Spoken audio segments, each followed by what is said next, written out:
भारतातून पळून गेलेल्या ललित मोदी यांनी या देशाचं नागरिकत्व स्वीकारलंय।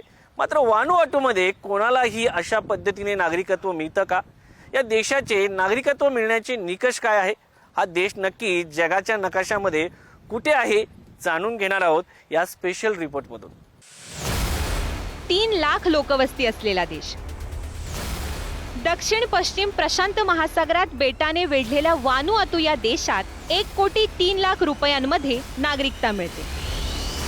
आता वानुआतू या देशाची IPLचे माजी अध्यक्ष ललित मोदी यांनी नागरिकता स्वीकारल्यानंतर या देशात अशी कोणालाही नागरिकता मिळते का, या निमित्ताने असा सवाल उपस्थित केला जात आहे।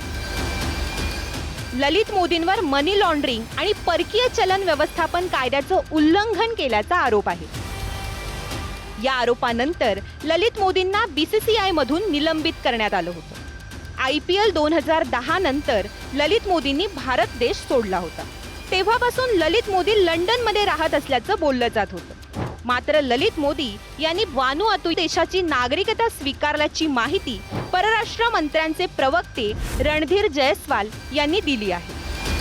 Mr. Lalit Modi has made an application for surrender of his passport at the High Commission of India in London.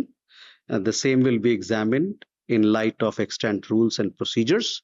We are also given to understand that he has acquired citizenship of Vanuatu. We continue to pursue the case against him as required under law.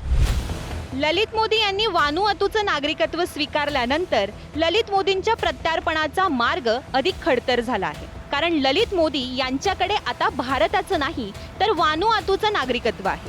त्यामुळे ललित मोदींना Vanuatu देशाचं नागरिकत्व कसं मिळालं असा सवाल या निमित्तानं उपस्थित केला जात आहे।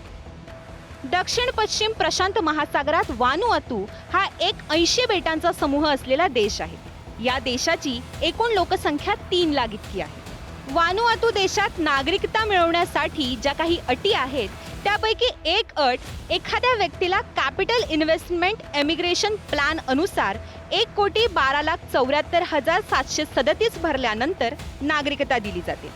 त्यानुसार ललित मोदी यांनी ही नागरिकता मिळवल्याचं बोललं जात आहे। 1,800 भारतीयांनी स्वीकारली वानुआतूची नागरिकता। ललित मोदी यांनी ज्या वानुआतूचे नागरिकत्व घेतले आहे तिथे सुमारे 1,800 भारतीय राहतात। परराष्ट्र मंत्र्यांच्या आकडेवारीनुसार गेल्या 18 महिन्यात 30 भारतीयांनी नागरिकत्व मिळवले आहे। हा देश कमी खर्चिक आहे आणि या देशाच्या पासपोर्टवरून जगातील 55 देशांमध्ये प्रवास करता येतो। गेल्या काही वर्षात वानुआतू हे भारत आणि संयुक्त अरब अमिरातील लोकांसाठी एक लोकप्रिय ठिकाण बनले आहे। या देशातील लोक वानुआतूचे नागरिकत्व घेऊन इथं वास्तव्य करत आहेत। शिवाजी काळे, पुढारी न्यूज, इंडियानामा।